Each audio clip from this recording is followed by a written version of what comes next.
Hey guys, tonight we journey into the clouds. You're not boarding a plane or checking into some alpine spa, nope.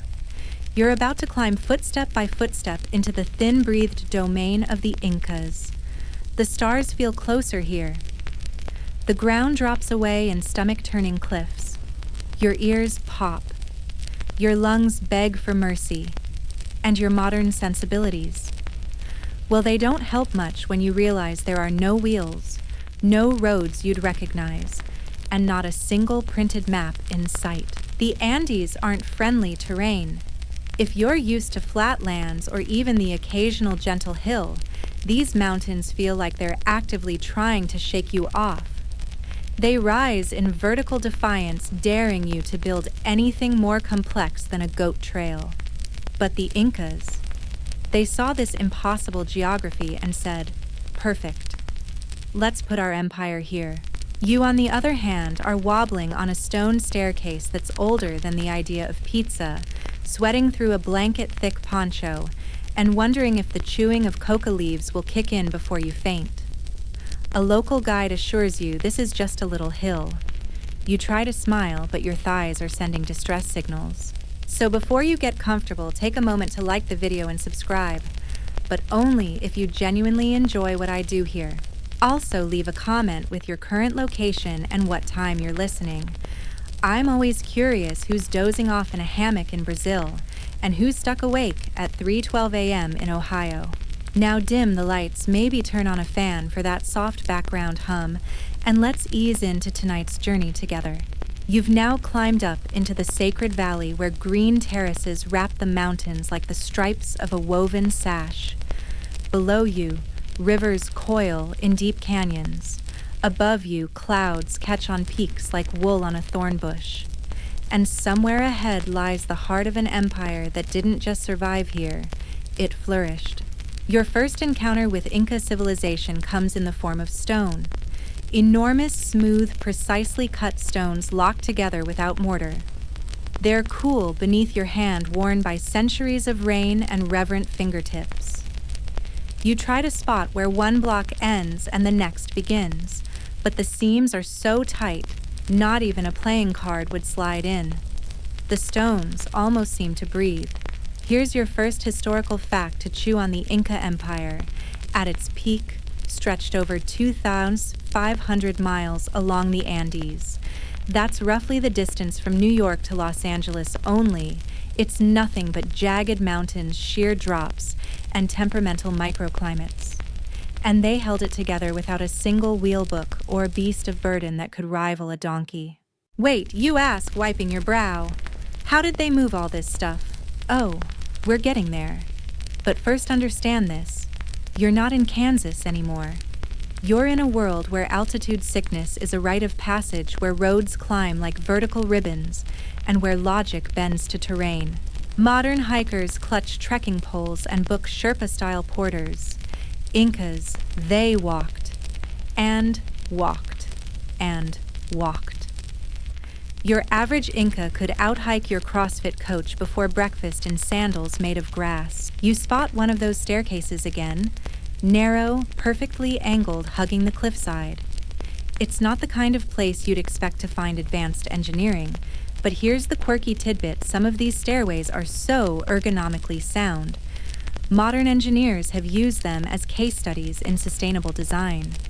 Inca infrastructure is like a ghost, ancient, elegant, and somehow still smarter than what's on your street. Historians still argue whether the Incas chose to live at altitude for strategic reasons, defensibility, access to sacred peaks, or whether they were just adapting to what was already home. What's clear is that no other empire ever made high-altitude living look this effortless. They made mountaintops feel like town squares. You reach a small lookout carved into the cliff. Below is a dizzying panorama of terraces, each one a thin green line etched into stone. They descend like a staircase for giants, each level capturing sunlight and draining runoff with uncanny precision. These weren't just farms. They were science projects. Every terrace cultivated a different microclimate. One level grew corn, another potatoes.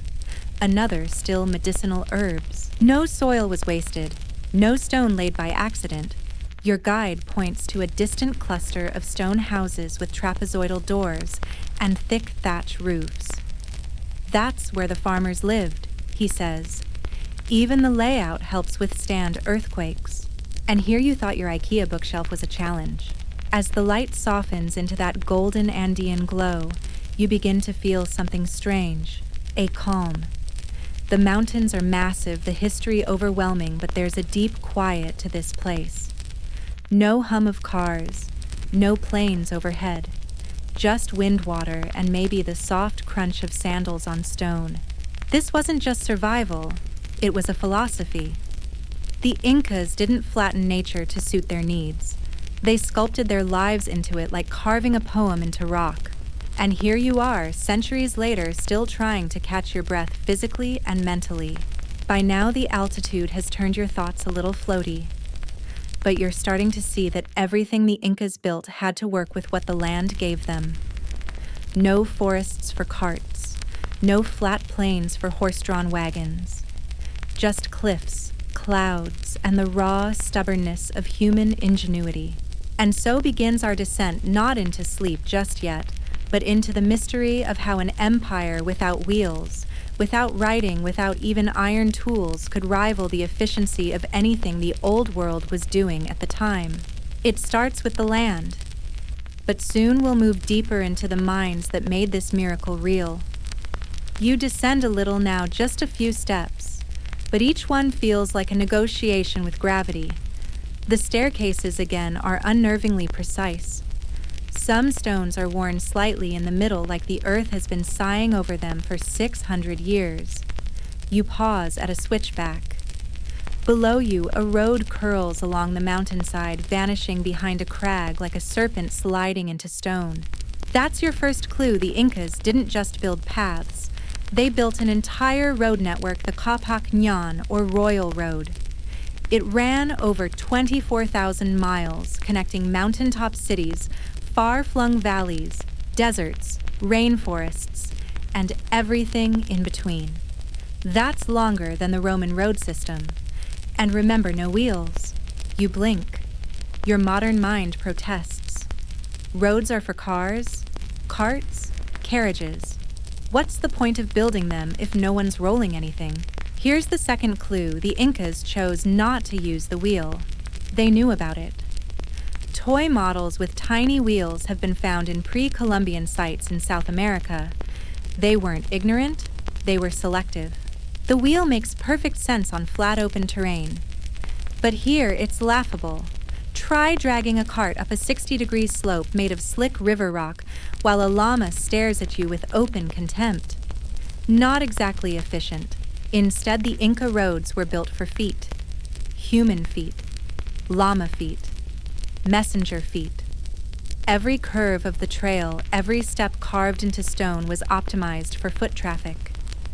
You begin to notice the brilliance of it, narrow widths to prevent erosion, stone drainage channels cut alongside even small toll house platforms where officials once sat to monitor movement. Mainstream fact, these roads were so well built that in some places you can still walk them today, unchanged, unmoved, like time just shrugged and walked on. Some are now part of UNESCO heritage trails. But there's a fringe tidbit you'll love. There are rumors of sacred speedways sections of trail, so perfectly leveled and angled that trained runners could sprint for miles without pause, even at altitude.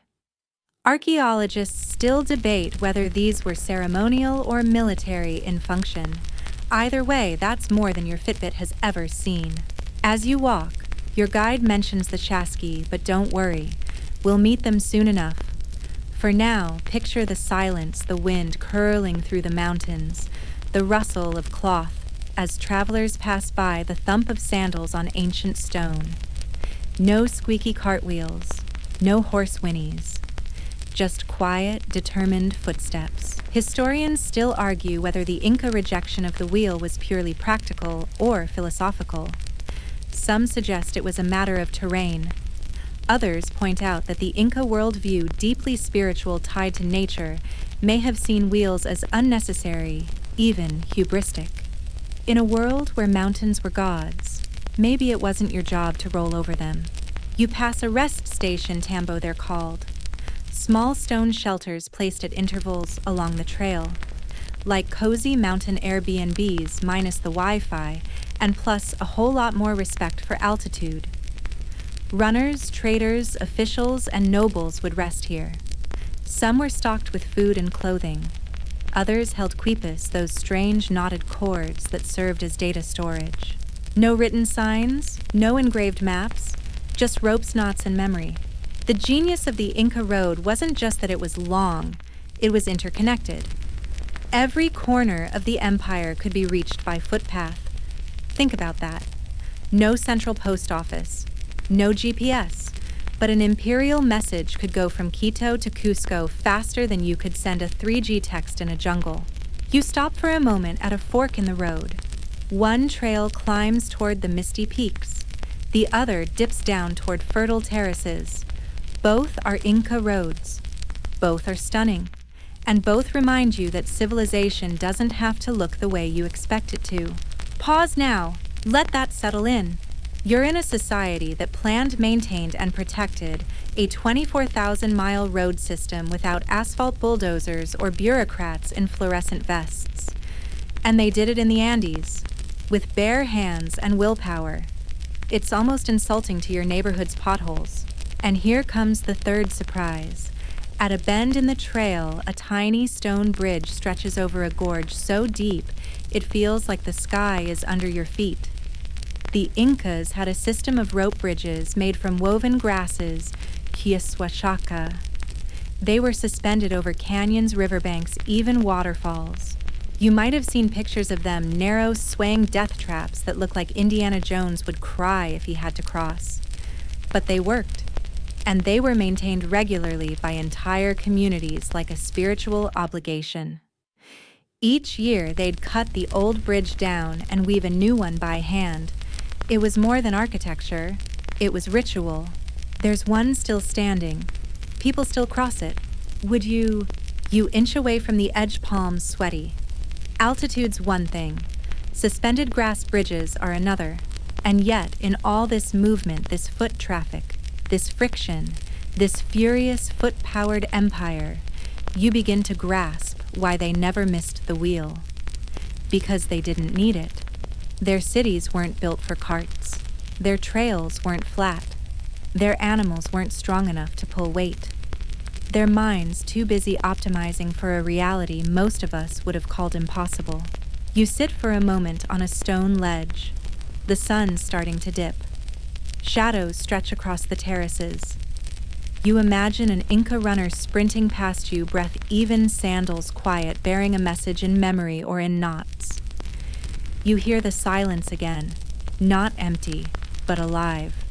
A world designed for a different kind of motion, the kind that walks and remembers. You're back on your feet, because the trail doesn't wait. It's not just a path, it's a pulse. And it's leading you toward one of the strangest miracles of Inca ingenuity moving mountains without the wheel. You arrive at the edge of a vast stone platform. Before you lies a half-finished fortress, Sacsayhuaman, though you'll hear the locals joke that it sounds suspiciously like sexy woman. The name makes you smile, which is good, because what you're about to see might cause your jaw to quietly unhinge. The stones are colossal. Not big couch. Colossal dinosaur thigh bone colossal. Some weigh over 100 tons. You read that right, tons plural. Taller than you, broader than your car, and somehow perfectly slotted together like pieces of a jigsaw puzzle designed by a divine obsessive-compulsive. No mortar, no cement. Just gravity and an almost supernatural understanding of load-bearing angles. You run your fingers along the seams again, half expecting to find glue or ancient welding. Nope. Still just stone against stone. So how you whisper to yourself, did they move these? Here's your mainstream fact: the Incas used manual labor and genius engineering to transport and position these boulders. They quarried them miles away, shaped them on site or en route, and hauled them uphill using ropes, levers, and pure muscle. No cranes, no draft animals, just thousands of workers working in eerie synchronization. You picture it: lines of people pulling with thick rope made of woven vines, shouting in rhythm, adjusting as they go. Each footstep measured, each heave timed. And once they reached the site, more teams began sanding, angling, and sliding each block into place using logs as rollers or layers of wet sand to reduce friction. Now here comes the fringe tidbit: some of these stones have over a dozen angles. They're not rectangular. They're not even symmetrical. They've got funky slants, bulges, and notches. The most famous block at Sacsayhuaman has 12 sides, all of them locking precisely into the rocks around it. People call it the 12-angled stone, and it's become a symbol of Inca precision. Historians still argue whether these odd angles served practical purposes, like better resistance to earthquakes, or whether they were simply the result of a system that prized form-fitting stability over straight lines. Some even suggest they were making a spiritual or artistic statement, embedding meaning into masonry. Others just nod slowly and admit, we still don't fully know. But you don't need a PhD in archaeology to appreciate the sheer tactile genius. It's one thing to imagine a people lifting heavy stones. It's another to stand in front of them to see that there's not a single scratch mark from metal tools. Because, and this is the part that fries your circuits a little, they didn't have iron. No iron, no steel, just stone hammers, bronze chisels, and some well-placed patience. Let that soak in for a second. You've probably cursed at a jammed IKEA screw. These people built megastructures that could survive earthquakes, with rocks. And not just any earthquakes. The Andes are notoriously unstable, but the trapezoidal doors, the inward-sloping walls, the ultra-tight stone seams, they all absorbed the tremors. When colonists came later and tried to build on top of Inca foundations, it was usually the newer buildings that collapsed. The Incas weren't just engineers. They were geological whisperers. You follow your guide past a line of zigzag walls. From above, they resemble the teeth of a massive puma, a sacred animal in the Inca worldview. And here comes a delicious little theory. Some scholars believe Cusco itself, the Inca capital, was laid out in the shape of a puma with Sacsayhuaman as its head. You squint at the terrain. Sure enough, the curves of the city could be its body, the tail curling by the river. It's speculative, but beautiful. The idea that a whole city could be a living symbol anchored in stone. As you pause to take it in, the sun starts to sink behind the mountains. Golden light slices through the clouds and hits the stones just right. For a brief moment, the shadows between the blocks make the whole wall shimmer. It's like watching a giant exhale. And this is where your mind begins to shift. You're starting to see that building without wheels wasn't a limitation. It was a redirection. The Incas didn't ask, how do we move this stone like the Romans would? They asked, how do we work with this mountain? The answer: don't fight gravity. Shape it. You pass a group of llamas lounging in the grass. One of them glares at you, chewing slowly, judging your weak earthling knees. They know you couldn't haul a 50-ton boulder with your friends and a few sticks. And they're not wrong. But before you spiral into a llama shame spiral, your guide grins and says, you haven't even seen the most mysterious part. You raise an eyebrow. Oh! He gestures toward a small platform half hidden behind a natural stone outcrop. Come on, you have to feel it. You step closer. The stones here aren't massive, they're polished. Smoothed like water-worn river rocks, but carved with unnerving precision. Channels, basins, grooves. Some say they were ceremonial wash basins. Others say they were astronomical instruments. There's even one that looks suspiciously like a slide. Historians still argue whether this was a royal garden, a playground for the elite, or a sacred ritual space. Some even claim it was a site of experimental engineering where stoneworkers tested their techniques before scaling up. Whatever the truth is, one thing is clear: this wasn't random. This was a civilization that thought in contours, not corners. And they didn't need wheels, pens, or scaffolding to sculpt their world. Just time, hands, and a little bit of cosmic respect for the mountains. You lean against a cool block of stone and close your eyes for a second. The air is thinner here, but your understanding is starting to deepen. There's more to learn, and we're just getting warmed up. You rise early the next morning, still in awe from the fortress stones that practically hum with memory. But today, you're not tracing steps across ancient highways or counting the angles on a single rock. Today, you're going to try to understand how a civilization of millions managed to keep records, manage taxes, run an army, and govern a sprawling empire, all without an alphabet. You might already feel your brain clench. No writing. Not even a little. Not even graffiti in the bathroom of a royal bathhouse. Nope. Not a single Inca sentence has ever been found etched into stone, inked onto parchment, or painted across a temple wall. And yet, the empire ran like clockwork. So how did they do it?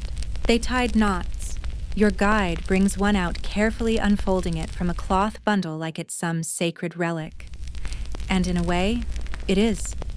It's a quipu, a system of cords made from dyed llama or alpaca wool, knotted in complex patterns along a thicker base cord. It doesn't look like much at first. It could pass for a forgotten fringe from an old rug. But don't let the simplicity fool you. Each cord, each knot, each space between them means something. Your guide holds it up to the light, and suddenly you see it: the elegance, the precision. This isn't just yarn, it's data. Mainstream fact quipus were a central part of Inca administration. They recorded census numbers, food stores, tributes, and possibly even historical narratives. They were the memory banks of the Andes, and only a special class of record keepers called quipucamayaks, literally keepers of the knot, could read and create them. You try to imagine it. You're a governor in a mountain village. Your crops have been tallied. Your population counted. Instead of sending in paperwork, you hand a traveling official a bundle of colored cords with precise knots. He returns to Cusco and hands it off to a master quipucamayak, who reads it with fingers as swift as a pianist. He doesn't just feel the knots, he knows them. And here's where things get weirder. Quipus weren't just for numbers. At least that's what some researchers believe. In recent years, a fringe but fascinating theory has emerged. Quipus may have encoded language. See, there are examples where the chord colors and knot patterns go far beyond simple base 10 math. They seem to suggest syntax, maybe even storytelling. Some scholars argue that Quipus could represent a three-dimensional writing system, a tactile language encoded in texture rather than ink. Historians still argue whether Quipus were purely mnemonic, helping people remember stories, or whether they were a kind of symbolic script in their own right. The truth is, we haven't cracked them yet. We don't have a Rosetta Stone for Quipus. And when the Spanish arrived, they burned and banned most of what remained. So we're left with bundles of knotted string and a mystery. But imagine living in that world, a society where knowledge isn't seen but touched, where history lives in cord and memory, not scrolls and ink, where the human body, its hands, its muscle memory, its speech, is the final interface. You reach out and try to mimic a basic knot like your guide shows you. One tug, then a twist. One wrap, then a slide. It's like trying to do algebra with a skipping rope. You botch it entirely. The guide laughs kindly and says something in Quechua, probably. This one's hopeless. But it's not just about the knots. It's about the people who could make them mean something. Quipucamayaks trained for years. Some think they memorized entire narratives to go along with each quipu, which they would recite aloud. The knots were only part of the story, the rest lived in their breath.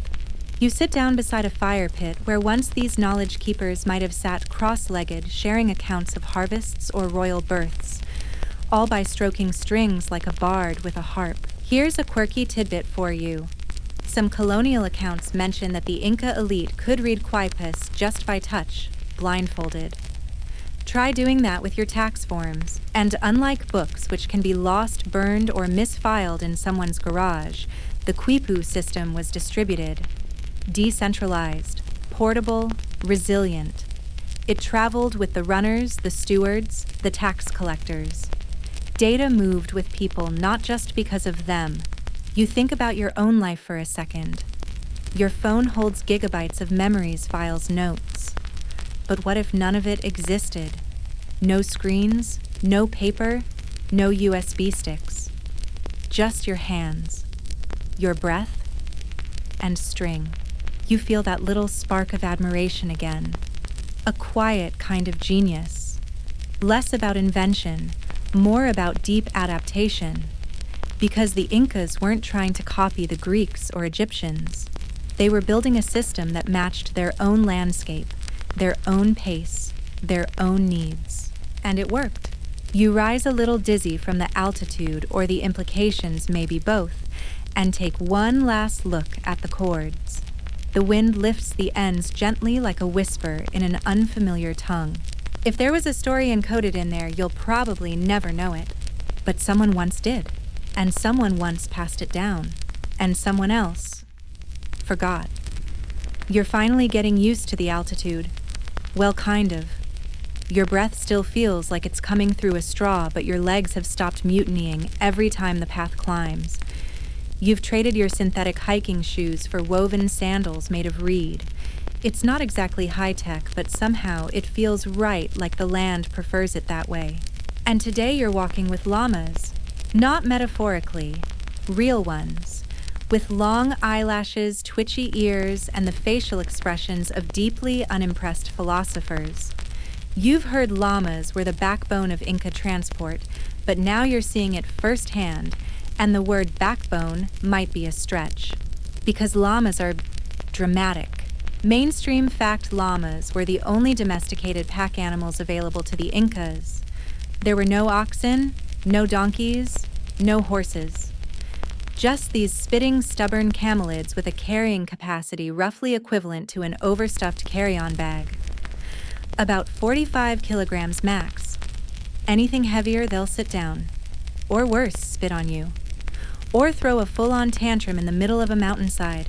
You watch as a llama stops dead on a narrow ledge, turns its head with glacial slowness, and gives the guide a look that seems to say, "You know what you did." And still this system worked. Because it had to. The Inca Empire depended on these animals not just to move goods, but to stitch the entire realm together. Thousands of llamas formed caravans that wound along mountain trails carrying food tools, cloth, and ceremonial items. They were slow, but sure-footed. The perfect biological upgrade for terrain where carts would have been a death sentence. You trudge behind the herd, marveling at how coordinated it all is. The llamas walk single file. They don't need ropes. They've been doing this for centuries, long before anyone strapped a camera to a drone and called it documentary footage.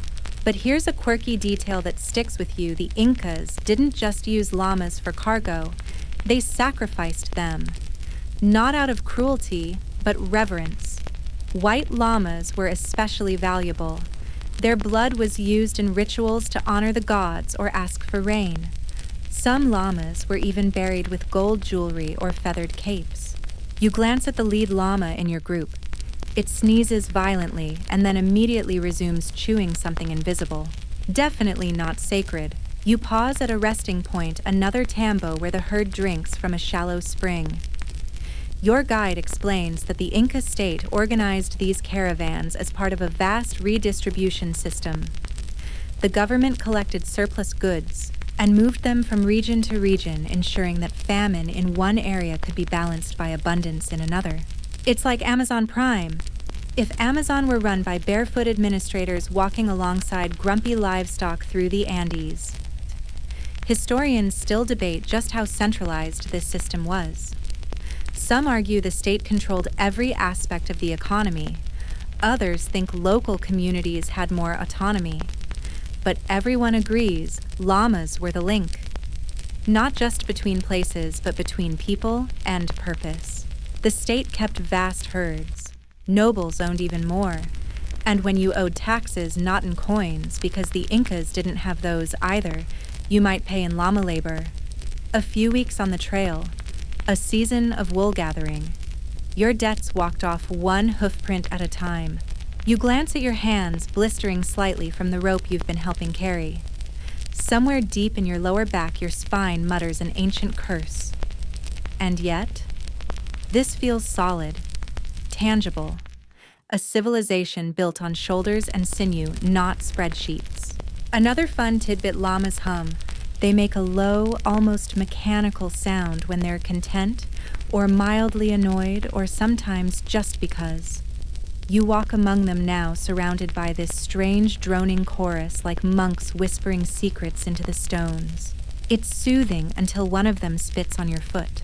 But the more time you spend watching them, the more you see how this whole society leans into limits. They didn't try to force the landscape into submission. They didn't demand their animals become something they weren't. Instead, they worked within the possibilities, crafting a system that was awkward slow and surprisingly reliable. And here comes the big realization, this is why they didn't invent wagons, because there was no point.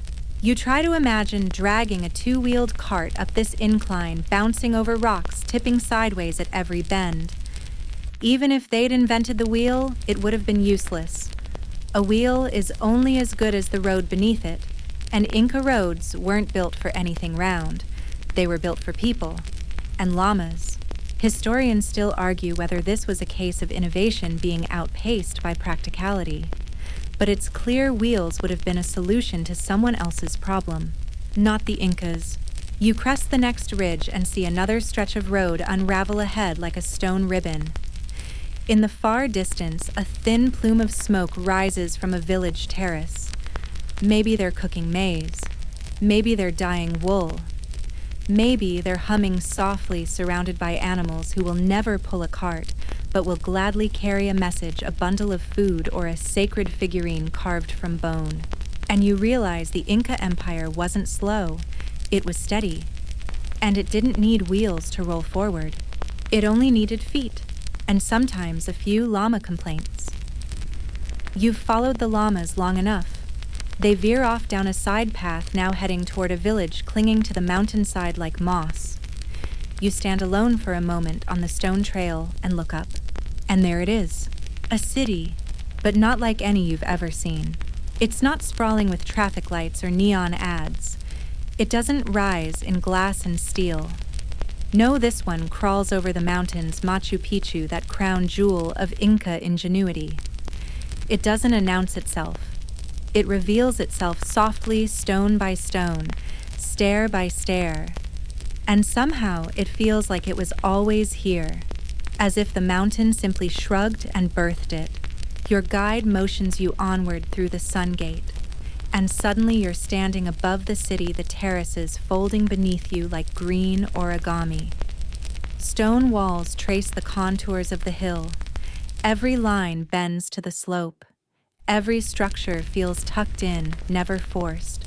Mainstream fact, Machu Picchu was never lost to the locals, but it was hidden from the outside world until 1911 when Hiram Bingham made it globally famous.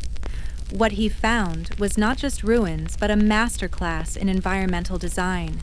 There are no sharp angles against the grain of the land, no bulldozed hills, just integration, harmony. Like the Incas looked at the mountain and asked, "Where should we build?" instead of, "Where can we?" You descend into the city now, feet landing on polished stone steps that still drain rainwater perfectly even centuries later. There are no puddles. The walls haven't shifted. The buildings haven't crumbled. And here's the kicker, it's built without mortar. Just like Sacsayhuaman, the stones are laid in a dry fit shaped precisely to nest together like puzzle pieces. In an earthquake, they shift just enough to absorb shock, then settle back into place. Some say the walls here have survived dozens of major quakes. Meanwhile, you once watched a drywall crack because someone sneezed too hard. As you wander through the city, the layout begins to whisper secrets. The terraces aren't just gardens, they're retaining walls. The thatch-roofed buildings aren't just homes, they're aligned with solstices. The streets curve and slope just enough to direct rainwater away from foundations. Nothing is accidental. Every step, every stone was thought through by engineers who never used paper blueprints. Historians still argue whether Machu Picchu was a royal retreat, a ceremonial center, or an agricultural research station. Maybe it was all three, or none, or something else entirely. The one thing everyone agrees on: it was not randomly plopped down. You enter one of the houses, now roofless but eerily intact. A niche is carved into the wall, likely for storing sacred items. You run your fingers along it. The cool stone seems to hum. Then you step into a room with trapezoidal windows on every side. Light slants through, cutting into the dust. The shape isn't for looks, it's structural. These openings distribute weight during seismic activity. You realize you're literally inside a stabilizing geometry, and you haven't seen a single nail. It's not just Machu Picchu. Cities across the empire were designed this way: Cusco, Ollantaytambo, Pisac. Each one hugging the earth like it was trying to blend in, not stand out. You begin to understand this wasn't an empire that conquered nature. It was one that collaborated. And here's your quirky tidbit: some Inca cities appear to have been built in the shapes of animals. Cusco as a puma, Pisac as a partridge. Even Machu Picchu, according to some mirrors, a condor in flight. Whether symbolic or coincidental, the idea sends a shiver down your spine. A civilization designing not just with geometry, but mythology in mind. You take a seat on a warm stone ledge, watching as a guide in the distance explains to tourists how the city's drainage system still works. It handles over 70 inches of rain annually, with virtually no flooding or structural damage. Most modern cities built with computer modeling and concrete can't claim that. And yet the Incas had no calculators, no drafting tables, no cement mixers, just stone observation and intuition. Historians still puzzle over how they achieved such precision. Were there advanced measurement systems we haven't discovered? Did they use water levels, shadows, string grids? All we know for sure is that the results continue to embarrass modern engineers. You walk further into the agricultural terraces. Some are shallow, some steep. Each one regulates moisture, erosion, and soil nutrients. You reach down and press your hand into the dirt. It's warm, damp, and loose, perfectly aerated after hundreds of years. You sit back stunned. The Incas didn't just build cities, they built ecosystems. There's no central plaza in Machu Picchu, no huge ziggurat shouting, "Look at me." Instead, every element supports another. Water flows where it's needed. Crops grow on slopes. Homes align with stars. The city breathes with the mountain, not on top of it. And suddenly it makes sense. Why no wheel? Because the mountains were the machine. And the Incas didn't need to reinvent them. They just had to learn how to listen. The afternoon sun turns everything gold. Not flashy treasure gold, quiet gold. The kind that settles into the cracks of stone, brushes the tops of terraces, and softens the jagged skyline of the Andes. You sit in the shade of a stone wall now, high above the sacred valley, catching your breath. And just when you think there's nothing left to surprise you, your guide says something simple. The Incas didn't write things down. They remembered them. You raise an eyebrow. Everything. Surely not everything. But yes, everything. Because what happens when you build an empire without books? You build one on brains. Mainstream fact: the Incas relied heavily on oral tradition. Entire histories, genealogies, laws, myths, farming calendars, and battle records all memorized. passed from person to person, generation to generation, with near religious precision. And suddenly it clicks. No written language didn't mean ignorance. It meant a different cognitive culture, a civilization where memory was a civic responsibility. You weren't just learning for school. You were remembering for your village, your family, your gods. You're led now to a quieter village site, fewer tourists, more locals, and a low stone bench where the guide invites you to sit and listen. He tells a story not from a book, but from his grandfather's grandfather about the arrival of the Spanish and a lost golden idol hidden in a cave. You won't find this story in a museum, but the cadence, the tone, the rhythm.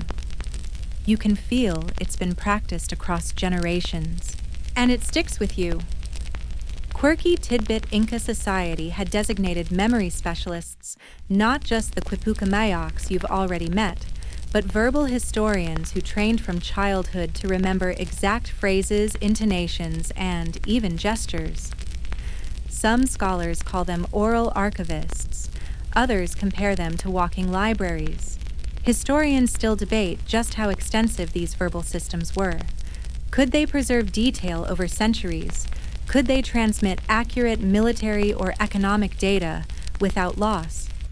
Skeptics say no, but there's growing evidence that cultures built around high-stakes memory develop astonishing recall abilities. In fact, studies of modern oral societies show this isn't fantasy, it's neuroplasticity at work. You picture a young Inca boy sitting by a fire repeating lines after an elder, not reading, reciting. The memory wasn't stored in parchment, it was embedded in muscle voice timing. Every pause, every breath was part of the preservation. And here's where the story gets stranger. The Inca language Quechua is still spoken today by millions across South America. It's a living thread that stretches back before Columbus, before the Spanish, before even the first Quipu knot. And it's kept alive largely by conversation, not textbooks. You listen as your guide shifts between Spanish and Quechua, his words fluid, melodic. There's no past tense like we use. Time moves differently. There's a focus on perspective, on whether something is seen, remembered, or merely heard about. It's not just a language. It's a philosophy of knowing. You're led next to a small plaza where locals are preparing for a festival. A circle of dancers rehearses a traditional performance passed down through memory alone. Every step, every movement, every drumbeat memorized, practiced, lived. They're not doing it for tourists. They're doing it because this is how history survives. You think back to your own life. How many phone numbers do you know by heart?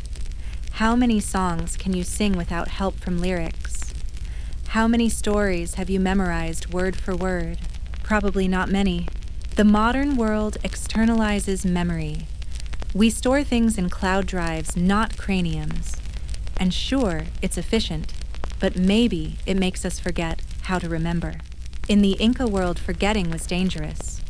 You didn't just lose a story, you lost your heritage, your right to rule, your land boundaries, your identity. So people remembered, together. And here's the beauty of it. Oral culture means communal culture. No silent reading in isolation, no scrolling through feeds alone at 3 a.m. Knowledge was shared aloud in courtyards over meals at night under the stars. And when someone died, their memories didn't vanish. They were echoed forward by those who'd listened closely enough. You watch an elder sit down with two children gently repeating a traditional prayer. The kids don't interrupt, they're focused. Not in a test tomorrow kind of way, but in the way you focus when something sacred is being handed to you. And you begin to understand. In a world without written permanence, the act of listening becomes a kind of worship. Historians still argue whether the lack of writing held the Incas back from more advanced developments. But maybe that question misses the point. They didn't build their empire despite oral tradition, they built it with it. Not weaker, just different. You stand up again. The sun's lower, now bleeding orange into the sky. The dancers take a break. Laughter rings across the plaza, and someone, maybe the elder, maybe a child, starts humming a tune. It loops once, then again. Then another voice joins in. A melody remembered, a thread unbroken. The next morning arrives gently mist curling through the valley like the mountains are still deciding whether to wake up. You're back on the move feet, tapping softly on dew-dark stones. But today isn't about cities or terraces or llamas. Today you're going to meet the minds behind the memory, the Quipucamayaks. You first hear about them when a local elder points to a small stone building and says, "That's where they used to teach the knot keepers." Knot keepers. You almost laugh, but there's reverence in his voice. Not sarcasm, not nostalgia, reverence. Because the Quipucamayaks weren't just human calculators, they were the engineers of memory. Mainstream fact, the Inca state relied heavily on this elite class of individuals trained from childhood to read, interpret, and create quipus. Their job was to record everything from census numbers to crop yields, tribute payments, to astronomical observations. They were walking spreadsheets, and sometimes walking storytellers. Imagine a young boy selected for his sharp memory and steady hands. He'd be trained by masters, probably in a temple school, perhaps alongside priests or administrators. Day after day, he would practice knots, not on shoelaces, but on dyed strings arranged in bundles more complex than your tax return. And no pressure or anything but one misplaced knot could mean the emperor thinks you have 40 goats when you only have 4. A mistake like that could get you reassigned punished. Or worse. Here's a quirky detail you probably didn't expect. Some quipus were portable law codes. If a village had a dispute, a Quipucamayak might arrive with a bundle of cords tied to represent penalties, precedents, or community obligations. He'd read them out loud, not like a judge in a robe, but like a traveling bard with absolute authority. The cords spoke, and people listened. Your guide invites you into a reconstructed schoolhouse, low stone walls, a smooth dirt floor, and bundles of colored thread hanging like herbs from the rafters. You run your fingers along a few of them. Soft, smooth, and so precise. He points out the different knot types.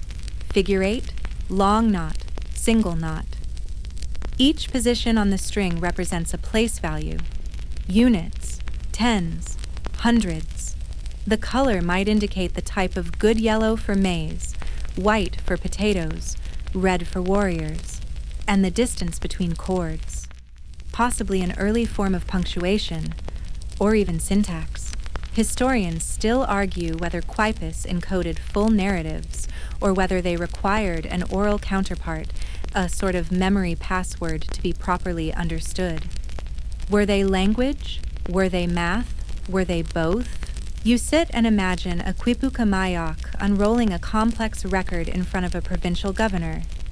His fingers twitch like a pianist reading with motion, not sight. The governor nods, absorbs the report, and dictates his reply, maybe to be encoded in another bundle. There's no writing, no signature, just trust in the system. And here's something you'll never forget. When the Spanish arrived, they were terrified of quipus.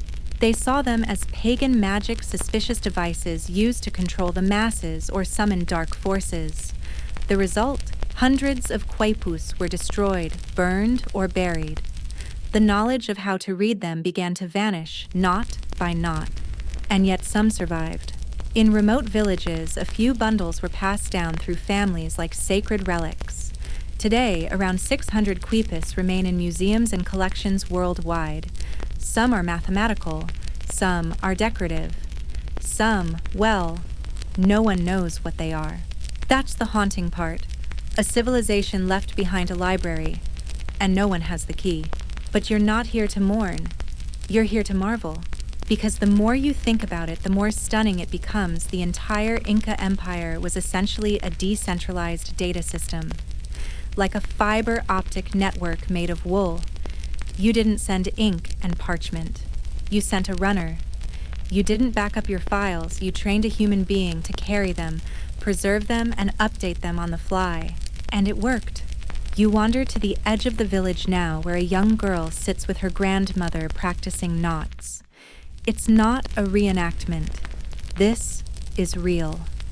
A few remote communities still teach traditional knot tying not for imperial record keeping, but as a form of cultural pride. A way to preserve what was nearly erased. The girl giggles as she messes up a knot. Her grandmother gently corrects her. You watch as small fingers try again, tongue poking from the corner of her mouth in concentration. The thread tightens. The knot holds. You imagine that same motion hundreds of years ago shaping census data in the shadow of a mountain. The same motion storing a marriage alliance or a birth or a death. Maybe even a poem. Historians still can't agree on where the boundary lies between memory and language in the Inca world. But here, in this quiet moment, you realize that for the Incas, the two were probably never separate to begin with. You close your eyes and try to picture it. The capital city of Cusco alive with runners, each carrying a bundle of cords. Temple scribes, or rather knot keepers sitting cross-legged in chambers full of strings archiving the rhythm of an empire. A military general interpreting the loops and twists that tell him how many men he commands. A farmer glancing at the color of his tax record, sighing with relief, or cursing under his breath. You don't see bookshelves, you see threads. And somehow that feels just as heavy, just as permanent, just as real. The trail climbs again, and with every breath you take, the Andes remind you that the Incas lived in constant negotiation with thin air and steep stone. But now that you've walked their roads, run your hand across their walls, and tangled your thoughts in their quipus, there's one more thing you need to experience: the empire-wide highway that tied it all together, and the strange, tragic logic of how it all unraveled. You're walking a stretch of the Capac Ñan, the Great Inca Road. It doesn't look like a highway. There's no pavement, no rest stops, no vending machines selling lukewarm soda. Instead, it's a thin ribbon of stones clinging to the mountainside surrounded by silence. But once this path was the bloodstream of an empire. Mainstream fact, the Inca road system stretched over 24,000 miles. Let that number sink in. That's nearly the circumference of the Earth. And it wasn't just a straight line, it was a web. A decentralized, interlinked, and redundantly designed network that connected the capital of Cusco to every corner of the empire, from the coastal deserts to the jungle fringes. And here's the kicker: the entire system worked without wheels, wagons, or draft animals capable of pulling weight. You already knew that, but now you start to see what it meant. The Incas didn't need vehicles. They built their empire on feet and fiber. You walk past a ruined tambo, one of thousands of relay stations spaced along the trail. They're all slightly different, some small shelters, others large storehouses. But all of them served the same purpose: to support messengers, supply caravans, and store everything from dried potatoes to weapons to ceremonial beer. Yes, beer. Well, technically, chicha, a fermented corn drink shared during ceremonies, diplomacy, and probably more than a few village parties. Your guide smirks and says, "It was how people made treaties stick." You consider how many modern contracts might be more successful if sealed with a round of corn beer. Here's a quirky tidbit. Some of these roads were built with gold-plated stones near sacred sites, or used sound-enhancing layouts to carry voices farther along cliffside passes. There are even rumors of whispering trails where sound carried unusually well, a form of natural acoustics the Incas may have exploited. Historians still debate whether this was by accident or design. And then there are the chasquis. You stop as your guide points to a narrow stone path disappearing into a distant ridge. "That's where they ran," he says quietly. Day and night. The chasqui were relay runners, professional athletes of the empire, each one stationed at a tambillo ready to dash off the moment a message arrived. They carried oral messages or quipus dashing at high speeds across altitudes that make you feel like you're breathing through a damp sock. And they did it barefoot or in simple sandals. Think about that. The average Chasqui could run several miles at altitude, hand off a message, and the next runner would take over like a human relay race across a mountain range. It's estimated they could move a message from Cusco to the coast hundreds of miles in just a few days. No horses, no ink, no trucks. Just lungs and legs. You reach a Chasqui station nestled into the slope. The stone is worn smooth where hundreds, maybe thousands of feet once pivoted. You can almost hear the footfalls, soft, rhythmic, urgent. The runner rounds the bend hand outstretched, delivering a bundle of chords and a memorized message. No scrolls, no hesitations, just breathless precision. Historians still argue whether these runners memorized standard-coded phrases or had elaborate training in recitation. Some suggest they might have spoken in formulas, compact, repeatable sentences that were easy to remember, but carried layers of meaning, like poetry or military code. You sit on the edge of the trail and stare down at the switchbacks curling into the valley below. It all begins to make sense. The roads weren't built for traffic jams. They were built for human memory and motion. And then you think of how it all ended. When the Spanish arrived in the 1500s, they didn't come with respect for the Chapacñan. They came with horses, steel, and disease. Within a generation, the road system had largely collapsed. The messengers were gone. The tambos stood empty. The roads still stretched across the mountains, but their pulse had stopped. And here's the tragedy: the roads didn't fail because they were inferior. They failed because they were built for a world that no longer existed. A world where memory ran alongside rivers, where governance moved by muscle, where nothing needed to roll. You dust your hands on your pants and rise again. A bird circles overhead. Maybe a condor. Maybe just a shadow pretending to be one. But you feel something heavy in your chest, because you've walked the bones of a system that didn't just function, it thrived. An empire that moved mountains without machines, that managed cities without writing, that reached across continents on nothing but feet fiber and faith. You turn and take one last look at the trail behind you. It disappears into the clouds. Still there, still waiting. By now, you've probably asked yourself the question at least once or a dozen times. How did they manage an empire this size without paper pens or an alphabet? Surely at some point someone must have said, "You know what would make this easier?" A quick memo. But no scrolls, no journals, no ink pots tipped over in the corners of a cluttered desk. And yet, the Inca state thrived. You're now resting near what was once an administrative center, walls low and sun-bleached wide courtyards and stone seats, worn smooth by generations of officials. This was once a place of decision, where grain was counted, labor organized, punishments issued, and marriages sanctioned. But you'll notice there's not a single tablet carving or scrap of recorded law, because everything was remembered spoken or tied in thread. So now you turn to the bigger question: was it better this way? Mainstream fact: the Inca bureaucracy was among the most efficient pre-modern systems ever documented. They operated a labor-based economy called emita, in which citizens paid their taxes through labor working in the fields, building infrastructure, serving in the military, or producing textiles. Every person was registered, every contribution accounted for, and it all worked without filing cabinets. So how? By relying on a society that was trained from the ground up to remember, to perform, to repeat and rehearse, until systems of accountability lived not in ink, but in expectation. Still, the absence of writing didn't mean a lack of structure. You had local officials, curacas, who oversaw village affairs, regional stewards, state auditors, all part of a layered hierarchy. But instead of passing paper up and down the chain, they passed quipus and oral reports. You pause for a drink of water from a spring that still flows, guided by ancient aqueducts. The water tastes clean, cool, shockingly fresh. Another reminder that Inca infrastructure didn't need a blueprint.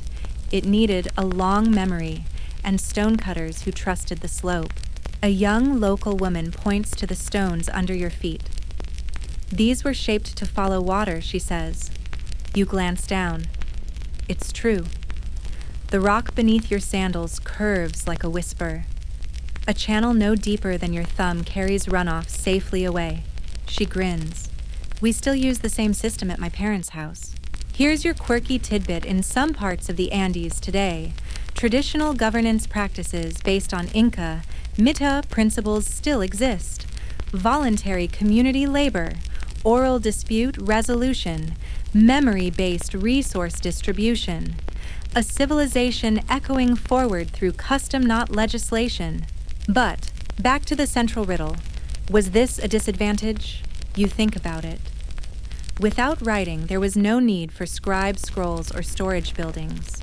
Fewer physical vulnerabilities, nothing to burn, no way for ink to fade, no scrolls to get eaten by rats. The administrative memory moved with the people. It was active, not archived. If you needed to look something up, you didn't open a book, you asked a human. Historians still argue whether this made the Inca Empire fragile or adaptable. On one hand, oral systems require constant upkeep. If you lose the storytellers, you lose the story. But on the other hand, they're incredibly flexible. No need to amend outdated texts. Just adjust the narrative. You're led into a small ceremonial plaza ringed with trapezoidal niches. At one end, a flat platform, probably where announcements were made. Your guide raises his voice slightly and delivers an old Quechua blessing. It's melodic, almost a chant. You realize that for centuries, this is how information was distributed. Spoken to crowds, sung, repeated. In other words, communal. There's no record of Inca poets or playwrights, but you can feel their fingerprints in the rhythms of Quechua itself, in the repetition, the parallel structure, the built-in mnemonics. A language engineered not for transcription, but for transmission. And here's the mind bender. There's evidence that some regions had memory festivals where communities gathered specifically to recite their own histories aloud.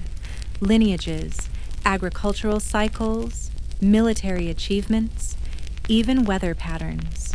Can you imagine that a weekend event where instead of binging a TV series, everyone listens to Grandma rehash 300 years of rainfall reports? You smile, but you also get it. Because in a world without writing, your voice becomes the archive. And maybe that's why they didn't invent it. Not because they couldn't, but because they didn't need to. You step away from the plaza and walk along a low wall, your fingers trailing the stone.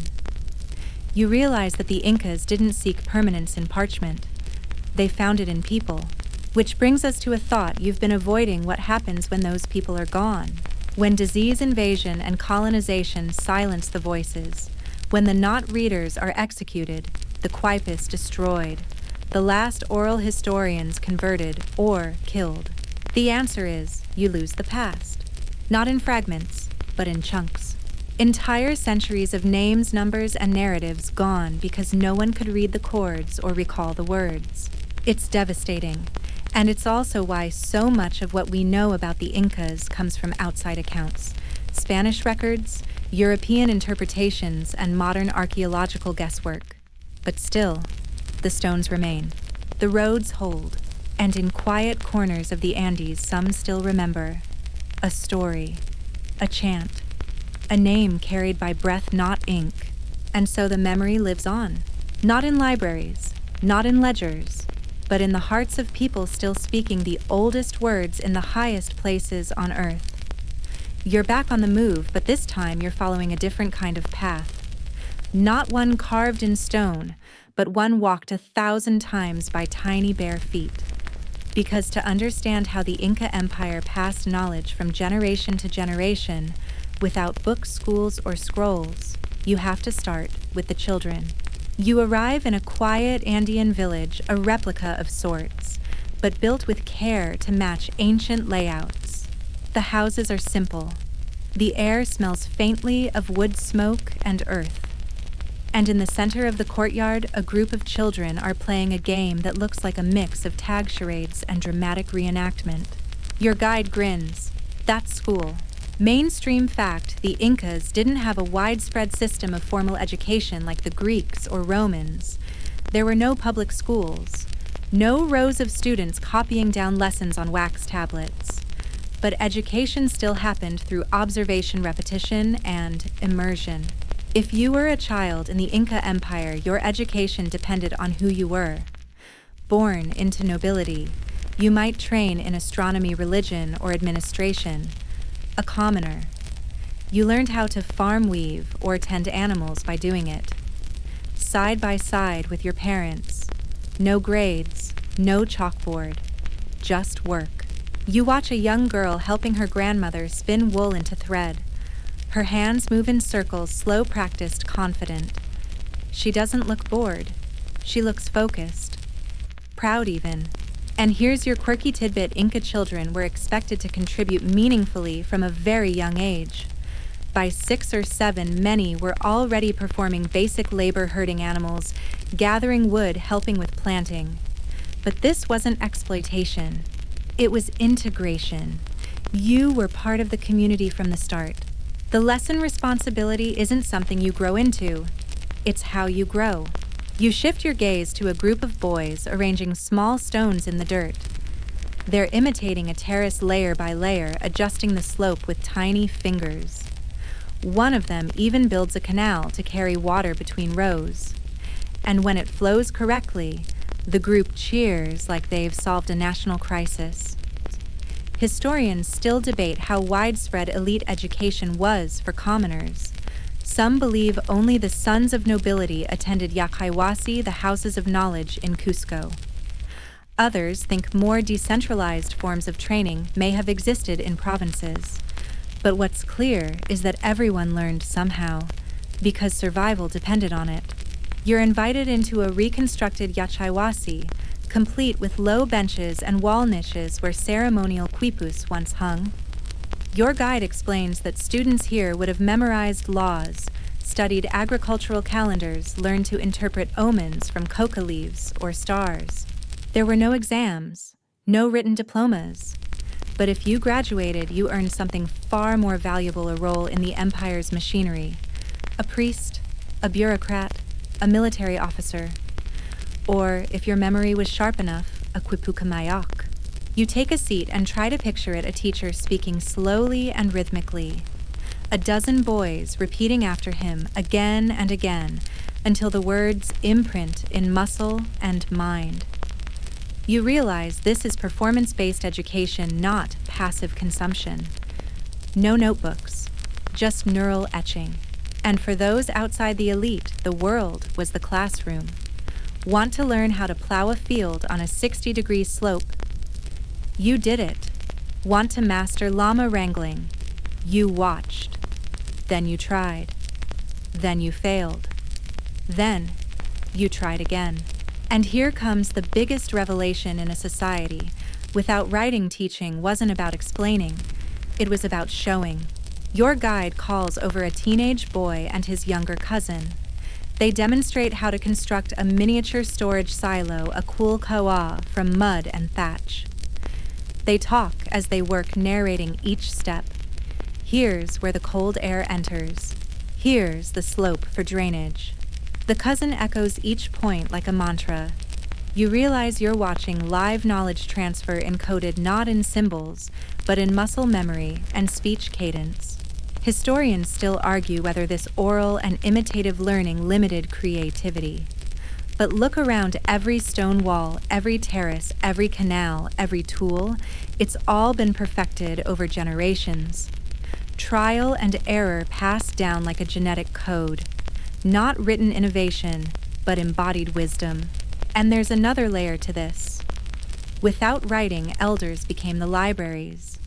Age wasn't just respected, it was required. The old weren't tucked away. They were teachers, keepers of weather lore, crop rotation, timing, family trees, and medicinal remedies. You walk now past an elder sitting on a woven mat showing 3 children how to grind herbs with a stone pestle. She doesn't rush. She doesn't test them. She just shows and lets them learn the rhythm. You kneel beside them and she smiles warmly. "You want to learn?" she asks. You nod. And just like that, you're part of the classroom. No desk, no syllabus, no tuition. Just eyes watching hands mimicking and minds absorbing the ancient code of a civilization that taught without books and forgot very little. Because when everything must be remembered, you don't waste words. You pass them down. By now, the silence of the Andes doesn't feel empty anymore. It feels filled with stories, with footsteps, with memory. But the moment you've been quietly circling around is here the Incas didn't just manage villages or terraces with their oral empire, they waged war with it. And not just skirmishes either. The Inca military machine was huge, organized, and somehow ran entirely without written commands. You find yourself walking through the ruins of an old fortress, not the famous ones. This one is humble, a minor stronghold perched above a valley likely used as a regional base. But the layout is familiar trapezoidal doorways, tight stonework watch posts aimed toward the ridges. And then you see it rows of stone platforms used for storing supplies. Dried meat, dried potatoes, blankets, spears. This wasn't just a lookout post, it was a launch pad. Mainstream fact, at its peak, the Inca Empire fielded armies of tens of thousands of soldiers. They expanded rapidly in the 15th century, swallowing neighboring kingdoms and securing borders from Colombia to Chile. Their success wasn't luck. It was logistics, and all of it, mobilization, provisioning, battlefield decisions, functioned without writing. How? You crouch beside a crumbling wall where a quipu cache was once found. Archaeologists believe some military quipus tracked army sizes, food reserves, and even strategic decisions. The codes were carried by messengers, decoded by commanders, memorized by lieutenants. And when battle broke out, the orders were spoken, sometimes in standard commands, sometimes in ritualized chants. Your guide explains that specific phrases, intonations, and even drumming patterns acted as signals across camps, like ancient radio codes, but you had to be trained to hear them. You're starting to understand how oral tradition wasn't just convenient, it was weaponized. You walk through a mock military training ground. Teen boys reenact drills with wooden spears and slings. One group performs a synchronized chant, slow, rhythmic, intense. It's not a song, it's a mnemonic, a memory device disguised as battle cry. Here's a quirky tidbit: one of the Incas' primary weapons was the sling or huaracha. Not a child's toy, these things could hurl stones with deadly precision at over 100 kilometer range. Soldiers trained from childhood, often using poems and chants to perfect their aim-timing throws with rhythm. Sling warfare. Without written manuals, you bet. The boy nearest you winds up and sends a rock flying across a field. It thunks into a wooden target with shocking force. You look down at your arms and feel suddenly underqualified. But it wasn't just brute force. Inca warfare relied heavily on coordination and supply. Remember those roads you've been walking. They doubled as military highways. And the tambos. They weren't just rest stops. They were supply depots perfectly spaced to feed and clothe soldiers on the march. And still no scrolls. No maps as we know them. Just paths, runners, cords, and memory. Historians still debate whether the Incas had formal battle plans, or if their campaigns were directed more by local commanders working within a flexible oral framework. Some accounts suggest generals would travel with their own quipuca mayaks, who tracked troop strength and resources on the fly. You picture that now, a battlefield tent lit by a small fire. A commander crouched over a quipu running his fingers along the knots, while a runner waits at the flap ready to deliver the next set of instructions. It's not flashy, it's not cinematic, but it's real. And here's a reality check you didn't ask for: the Inca Empire grew fast and sometimes violently. Not every territory welcomed them. Some were conquered with diplomacy. Others were crushed with force. But even that had a system. After conquest, the Incas often relocated enemy populations to prevent rebellions, a strategy known as mitma. Families were moved hundreds of miles away and replaced by loyal Inca citizens. It was control via demographic memory wiping. No one wrote down who you were. But if your neighbors didn't speak your language anymore, your identity eroded anyway. It's unsettling, but brilliant, and disturbingly modern in its logic. You pass a stone platform where archaeologists believe war councils once met. There's no graffiti, no murals of great victories. Just empty space, and the shadows of decisions once made in whispers and knots. You sit and think in modern wars, paper is everywhere. Maps, memos, codes, reports. But the Inca Empire fought entire campaigns with no documents to leak, no maps to steal, no written orders to intercept. Their strength wasn't in paperwork, it was in people who remembered. And that makes it harder to forget them. Even now, the oral echoes remain, in traditional dances that reenact battles, in stories grandparents tell during winter nights, in place names passed down through generations even if the reasons behind them have faded. You look out over the valley again. Somewhere down there, Shasky once ran to the front lines. Armies once gathered beneath the same sun that warms your shoulders now, and not one soldier ever read a battle manual. Today, you don't walk. You run. Well, you try. Because now it's time to follow in the footsteps of the Shasky, the Empire's legendary relay runners, and discover how a world without wheels or wires still managed near-instant communication across thousands of miles. The trail ahead is narrow and winding, hugging a ridge like it's afraid of falling off. Your guide hands you a light bag made of llama hide and says with a grin, "This is the easy part. It's mostly downhill." That's a lie. You start running. The air is thin, the path uneven. The sun slices through gaps in the clouds, and every few steps a stone tries to trip you.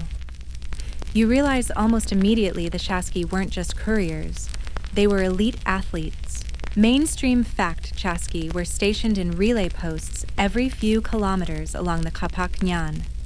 Their job was simple in theory, but brutal in practice. Run full speed carrying a message or quipu, hand it off to the next runner and rest. Then do it all again. And they were fast. Messages could travel from Cusco to Quito over 1,000 miles in just a week. That's faster than some medieval mail systems using horses. But here's the catch, they didn't just carry ropes and knots. They also carried spoken memory. That's right. They weren't just runners. They were messengers of the mind. A Chasky might be entrusted with a memorized diplomatic message, a royal decree, or a supply request. He had to repeat it, verbatim. No room for error. No oops, I forgot. Your lungs are burning now, and your legs feel like warm jelly. You reach a flat stretch, a rare treat, and imagine the pressure if you forget a message you get to sit down. If a Chasky did, they could throw off an entire tax shipment, or military campaign, or royal ceremony. Still think your job is stressful? You reach a small stone hut perched on a hillside, the remnants of a tembillo, one of those tiny relay posts built just for Chasky. There would have been a backup runner here, a water source, and sometimes even spare sandals. You collapse on a stone and gasp for air. Your guide chuckles. You made it half as far twice as slow. Fair. Here's a quirky tidbit. Chasky carried a conch shell trumpet called a pututu, which they'd blow as they approached a relay station. It announced their arrival and gave the next runner a head start. The sound was eerie, low, and unmistakable, like a mountain exhaling. You try blowing one. It sounds like a very sick goose. But in the Andes, that trumpet could mean life-saving information. A sudden attack, a failed harvest, a new Inca ruler. It wasn't just sound, it was authority. You climb up to a ridge and look down. The trail snakes through the valley below past Tambo's terraces and fields that seem stitched into the land. You realize the runners didn't just link places, they linked people.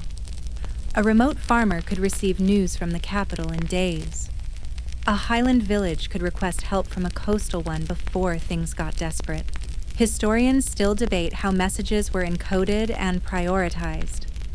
Did Shasky have special codes for emergencies? Were some routes faster than others? Some scholars think messages might have been wrapped with symbolic items, colored cords, feathers, or even small tokens to indicate urgency or tone. Whatever the case, the system worked, and that's the mindbender no post offices, no printing press, no mail trucks.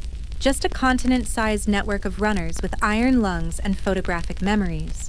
You sit on the edge of the ridge, sweat drying on your forehead, and think about how modern systems fail all the time. Emails go to spam, texts get misread, servers crash.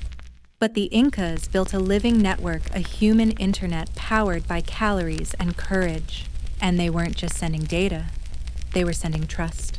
Because every message passed through hands, through breath, through flesh and blood filters who had to remember not just words, but tone. You can't encode sarcasm in a knot, but a Chasky could say, "The emperor says he's very pleased with your tax contribution," and raise an eyebrow just enough to convey the actual mood. And here's a haunting thought: the system died quickly. When the Spanish arrived, they dismissed the Chasky as primitive. They imposed written decrees: horses, paper, ink. But paper burns. Horses die. Ink fades. The runners, they were built for mountains. Some scholars argue that a few Andean communities continued Chasky-style relays long after the empire fell. There are even reports from the 1600s of Indian runners delivering messages between colonial outposts, faster than mounted couriers. But the system, the training, the language of the Pututu, that all faded. You look at the empty hut, the silent trail, and realize something painful: no one runs anymore. At least not like that. Not for memory, not for connection. Still, the road remains. It always does. And maybe in some corner of the Andes, a kid still sprints barefoot along the trail just to feel the wind, just to remember. And maybe, if you listen closely, the mountain might answer with a whisper. You've run with the Chasky, tangled your thoughts in knots, sat at the feet of storytellers and child builders alike. But there's still that one question, the stubborn gear turning in your modern brain. Why didn't they just invent the cart? A wheel, a simple wheel. It feels almost absurd. The Inca Empire built terraces with inch-perfect slope cities that could withstand earthquakes, and a road system longer than most countries' borders. Yet not a single ox cart, rickshaw, or wheelbarrow ever rolled along those roads. You're now walking through the remains of a trade hub in the Sacred Valley. There's evidence here of llama caravans, storage houses, and textile workshops. The walls still stand shoulder high, the wind threading through like a curious visitor. And yet no grooves in the stone for wheels. No worn circular tracks. No rut paths in dirt. Nothing. Mainstream fact: the Incas had knowledge of the wheel as a concept. Archaeologists have found small ceramic toys on the coast, little llamas mounted on round clay wheels. So they weren't ignorant of it. But they didn't apply it to transport. And once you've walked these trails, really walked them, it makes sense. Look at the terrain. Narrow switchbacks, steep inclines, slick stone steps that tilt like crooked teeth. Now picture a wooden cart on those paths. Imagine trying to push it up, or worse, down with no brakes and a llama giving you side-eye the whole time. The terrain here eats wheels for breakfast. Instead, the Incas built for legs. Their roads were often just 3 to 4 feet wide, perfect for single-file humans or llama trains. They were built with drainage and mind stairs instead of slopes and vertical logic. They didn't carve flat roads across the Andes, they let the Andes decide the shape. Here's a quirky detail: even where flat land did exist, like in the coastal plains or wide valleys, wheeled transport still never caught on. Why? Probably Because the Inca economic system didn't require it. Remember, Mira, the labor tax? That was the engine behind everything. You didn't need one person in a cart. You needed 10 people carrying something together, singing while they did it, bound by duty and rhythm, and shared lunch breaks. Labor was abundant. Beasts of burden weren't. Llamas could carry about 45 kilos, but they refused to pull. Oxen didn't exist here. Horses arrived with the Spanish. So unless you were ready to invent the world's first all-terrain mountain robot, you weren't going to move heavy loads without hands and feet. Historians still argue whether the wheel might have spread later had the empire survived. Maybe in flatter regions, maybe for potters or tinkerers. But as it stands, the Inca use of the wheel stayed ceremonial, symbolic, or tiny, not practical. And here's another layer: in many ways, the Inca system worked too well without it. They had precise road networks, efficient messengers, llama caravans, memorized timetables. They didn't need faster, they needed reliable. You walk past a reconstructed terrace, noticing how the steps rise unevenly, too high for wheels, but just right for the stride of a mountain walker. You suddenly realize the entire architecture of the empire is anti-wheel. Not by accident, by design. And if you tilt your perspective a little, it's brilliant. Why waste energy inventing a tool that doesn't serve you? Instead of forcing their environment to adapt to a round object, the Incas adapted themselves to the terrain. The people were the wheels. The llamas were the gears. The mountains were the chassis. And here's your fun mental image. Imagine a cart arriving in Cusco, clunky wood in its wheels catching on every step. Locals watching silently as it creaks and lurches and then topples over sideways into a ditch. A couple of chasqui glance at each other, shrug, and sprint past with a message that will get there 2 days earlier. Innovation isn't always about adding. Sometimes it's about not adding what you don't need. You sit now at a bluff overlooking a small village. In the distance, you see narrow trails etched into the rock, lined with ancient stones. 2 women walk by with bundles on their backs. A boy herds llamas, guiding them with a stick and a whistle. No carts, no clatter of wheels, just feet and rhythm. It feels like something essential is still working here, still ticking. You close your eyes for a moment and think maybe the Inca world didn't reject the wheel. It simply outgrew the need for it. In a land where gods lived on mountaintops, why would you roll on the flat? You would walk, you would climb, you would carry what matters, remember what counts, and leave no tracks but those your own 2 legs can make. You've reached the top of another ridge, legs, aching mind, spinning lungs, whispering complaints, but they're spread out below you, like a fan of stone, and sunlight is an Inca city not built for the gods, or even for tourists. It was built for geometry. The layout is tight, efficient. Buildings line up like puzzle pieces, and the angles don't just make sense, they feel right. You step down into the ruins, not with awe this time, but with curiosity. You're about to witness what it meant to build without blueprints, yet somehow get the math right every time. Welcome to the sacred logic of Inca architecture. Mainstream fact: Inca cities like Pisac, Ollantaytambo, and Cusco weren't just cobbled together with guesswork. They followed strict geometric patterns. Many structures were aligned to solstices, cardinal directions, or sacred peaks apus. Others were built around natural rock formations incorporated into temples and terraces. In a world without written plans, this is astonishing. But when you walk through these sites, something becomes clear. The Inca didn't design cities on parchment. They designed them by observation, memory, and feel. You run your hand along the side of a temple wall. It's so smooth it could have been machined. The stones curve ever so slightly. You realize it isn't perfectly straight, and that's on purpose. The wall leans inward at about 13 degrees, part of an earthquake-resistant system. When the ground shakes, the walls settle instead of shatter. Here's a quirky tidbit: Inca engineers may have used water to level surfaces. They'd dig shallow troughs, pour in water, and use the meniscus as a guide to determine whether something was truly flat. No levels, no laser beams, just puddles and patience.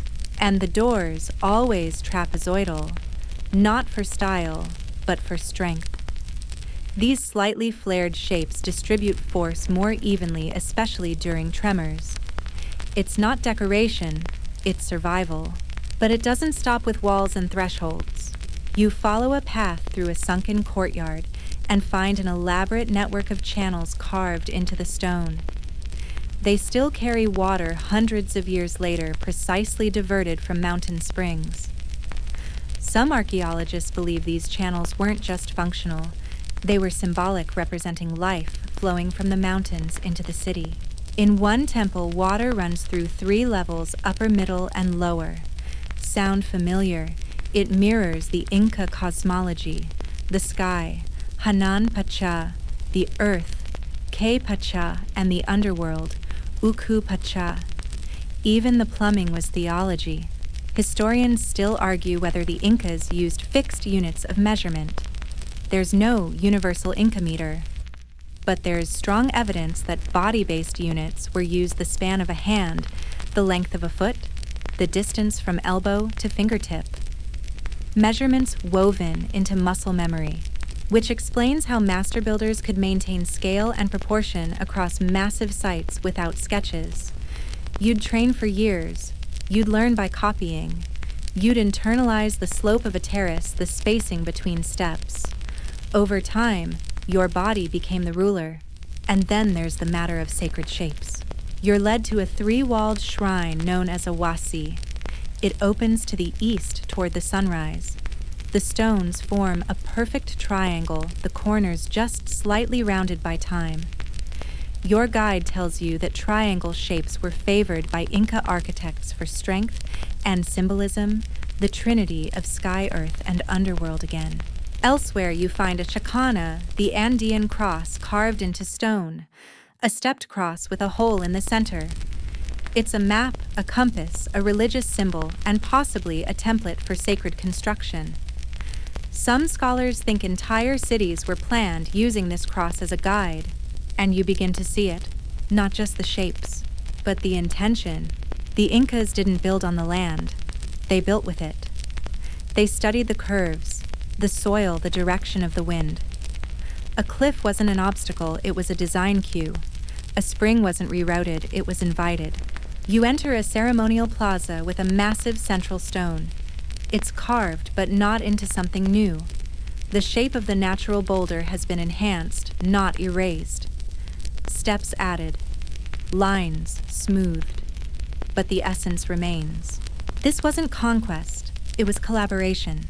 And it leads you to a final insight, maybe the most important of all. The Inca didn't need a written language because their buildings were already speaking. They communicated belief, ritual, astronomy, time. You walk through a corridor that perfectly frames the rising sun during the winter solstice. That's not chance. That's a city telling time with light. You pass an aligned stone that points to the Milky Way, a carved groove that mirrors the curve of a distant peak, a stairway that echoes the shape of the Southern Cross constellation. This wasn't just building, it was storytelling in stone. And once you start looking at it that way, you realize the wheel, the book, the letter, they were never the Inca tools of choice. Theirs was a world of geometry, memory, and motion, and you've just learned to read it. You've been tracing stories through stone and silence, knot and rhythm, light and shadow, but now it's time to explore something that doesn't fit as neatly into a museum case or a tourist photo. Because despite what every textbook tells you, the Incas did leave markings. They just weren't the kind anyone's figured out yet. You're walking now through a lesser-known site tucked high into a mountainside where clouds sweep across your face like misty curtains. The ruins are smaller here, scattered. But in the middle of a weathered plaza, your guide kneels beside something unexpected, a carved stone. Not a statue, not a block in a wall, a freestanding boulder with deep lines etched across its surface. What's it say, you ask? He smiles. No one knows. Mainstream fact: the Inca left behind very few carved symbols, and even fewer that resemble a writing system. But that doesn't mean they were silent. In fact, once you start looking for it, the Andean world is filled with semiotic whispers, markings, arrangements, designs that suggest meaning beyond function, like the tokapu.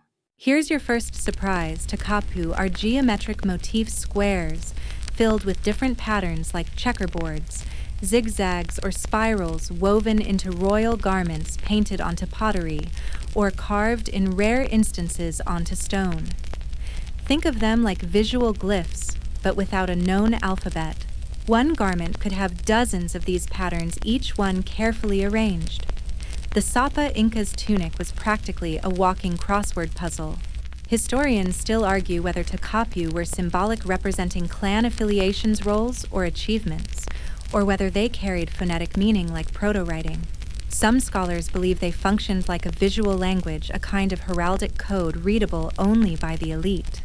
Others think they were mnemonic triggering oral recitations in the same way a quipu might. But there's no Rosetta Stone, no decoder ring, just patterns and possibilities. You now follow your guide to a shrine where faint spiral carvings loop around natural depressions in a stone face. Solar maps, he says, maybe, or constellation mirrors, or even sound maps meant to channel echoes. And here's your quirky tidbit. Certain Inca structures have acoustic anomalies, spots where whispers carry unnaturally far, or where clapping produces triple echoes. Some researchers suggest these places were designed to transmit sound as information, especially in temples or gathering areas, like an Inca intercom system but made of stone. Were these writings? Not exactly. But were they deliberate messages? Almost certainly. The Incas may have expressed information across materials instead of pages through textiles, architecture, alignments, and objects. Each medium holding a piece of the story, each piece understood only in context. It's like entering a library where every book is spread across 3 dimensions, stone, thread, and sunlight. You arrive now at a weaving hut, where artisans demonstrate traditional Andean textile techniques. You watch as a woman threads a loom, not from a pattern, but from memory hands darting like birds. Her design includes a row of tokapu. You ask her what they mean. She shrugs. My grandmother said it tells where we're from, a place name in pattern. You watch her work and realize that in this world, cloth was literature. A noble's tunic could encode region, rank, political allegiance, even military status. Worn, not read. Understood only by those trained to see. In a world without writing, fashion became fluent.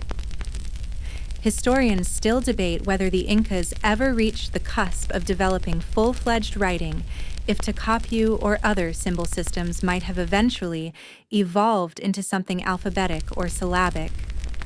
Some say it was inevitable. Others believe it was unnecessary, because the Incas already had an ecology of expression, a web of meaningful systems, each contributing to the empire's coherence. Quaipus for data and records, tokapu for identity and lineage, stonework for cosmology and ritual, roads for memory and motion, sky alignments for timekeeping. You stand now before a carved stone slab whose grooves align perfectly with the setting sun on the solstice. It doesn't say anything in letters, but it speaks. And that's the thread you've been following all along. Not absence. Presence in another form. So maybe they didn't leave written chronicles, no dusty libraries, no buried clay tablets. But they left meanings layered and coded across their empire like constellations hiding in plain sight. And maybe that's what keeps us coming back. Not for what we can read, but for what we still can't. You wake up to frost on the grass, the kind that glints in the morning sun, outlining every blade in silver, making even weeds look regal. You're deep in the highlands now, and the air smells of wood smoke and eucalyptus. A few early risers are already working in the fields, shoulders hunched, faces calm. They don't need clocks. They don't need calendars. They know what time it is. And that's the mystery you're unwrapping today. How did the Incas, with no writing, no mechanical clocks, and no printed almanacs, manage to organize their lives, labor, and agricultural empire with such eerie precision? Because they didn't just guess when to plant corn, they scheduled empires. Mainstream fact, the Incas were masters of timekeeping.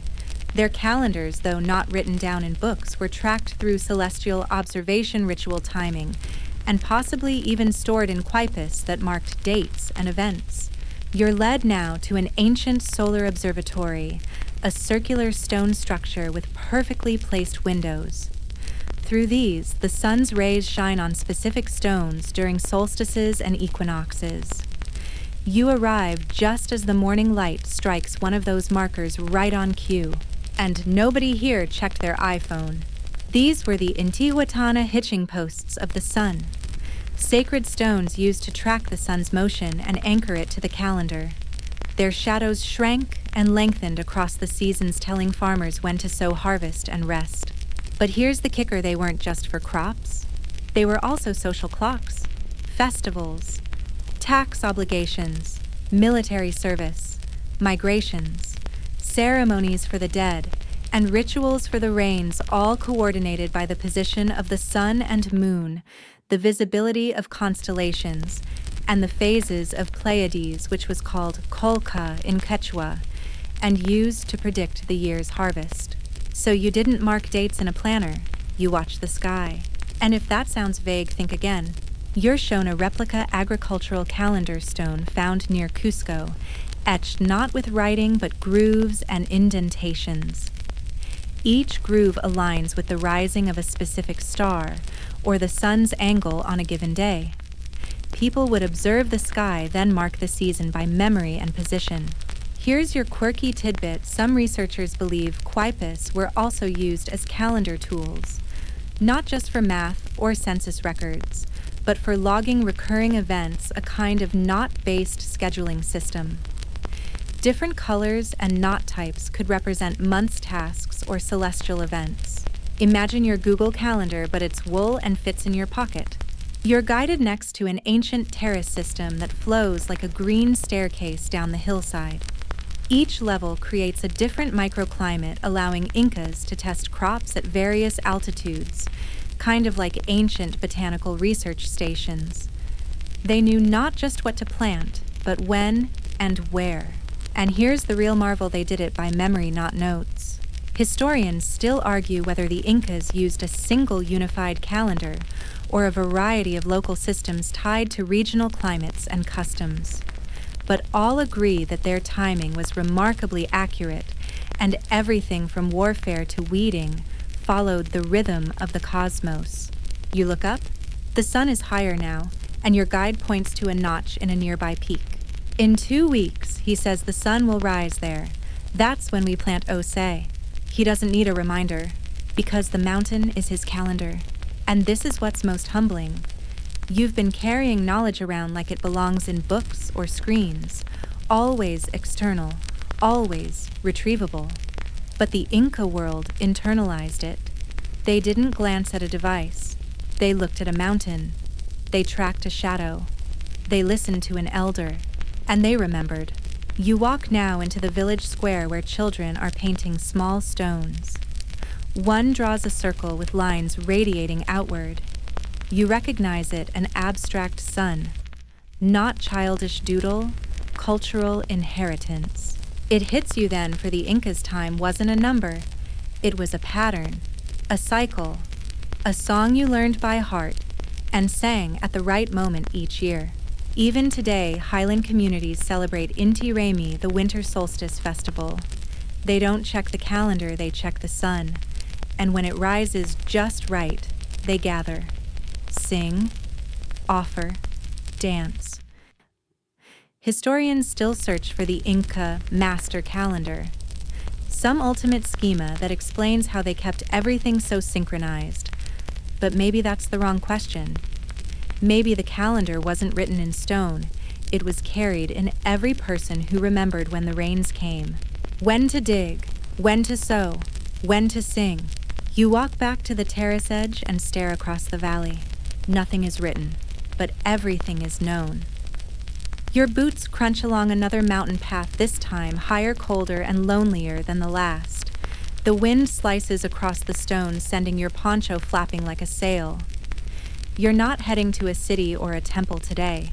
You're heading toward a place few ever saw, at least not when things were going well, because this section is about the unthinkable disaster.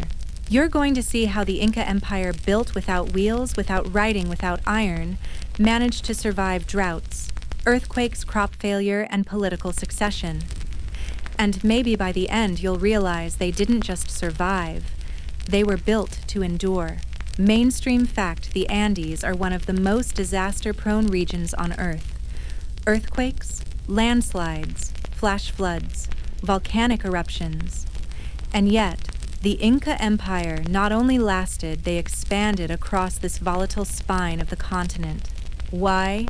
Because they designed their systems, agriculture, infrastructure, government, memory itself to absorb shock. You reach a high plateau and pause beside a low stone building. This, your guide explains, was a Quilca, a state storehouse. It's one of many. Archaeologists have found hundreds scattered across the empire, all positioned to store grain-dried meat, charqui, freeze-dried potatoes, chuño, and textiles. These weren't just barns, they were safety nets. Each province contributed food and goods as tax under Mita labor. The state then redistributed those resources where they were needed. If a region had a bad harvest, another would send supplies. If an earthquake cut off a village, runners would notify the capital and resources would follow. No FEMA, no filing system. Just runners' knots and warehouses full of emergency alpaca jerky. You're shown the ventilation system stone slits that kept grain dry at high altitude. No mold, no spoilage. These designs were centuries ahead of their time. Modern engineers still study Inca passive refrigeration methods to this day. And remember all this without paper records. The inventory of each storehouse tracked by Quipucameocs and memorized by local officials. You hike to the next site where a long, narrow channel winds between boulders. This is part of an Inca aqueduct, and it still functions. The water moves quietly, threading its way through slopes, stepping carefully across altitude like a seasoned guide. Water management was crucial. In some places, the Incas built entire canal networks to direct glacial melt into terraces, store it in ponds, or reroute it to villages. Their empire had no plumbing like Rome, but it had a deep understanding of hydrology. You crouch by the canal and listen, not to the water, but to what it tells you. The Incas didn't try to overpower nature. They didn't build against it. They anticipated its moods. When rain came, they captured it. When it failed, they had reserves. When earthquakes struck, and they often did, their trapezoidal doorways and flexible dry stone walls bent, swayed, and settled without collapsing. Here's a quirky tidbit: some Inca cities were pre-zoned for landslides. Terraces built into slopes acted as shock absorbers, breaking the momentum of earth movements. If one failed, the next caught it. That's right. Their farms were also earthquake buffers. And then there were rituals. Disasters weren't just geological events. They were signs from the gods. An earthquake. A reminder that the world needed balance. A drought. A message from Inti, the sun god. Communities would hold ceremonial fasts, offer coca and chicha, or even sacrifice llamas to restore harmony.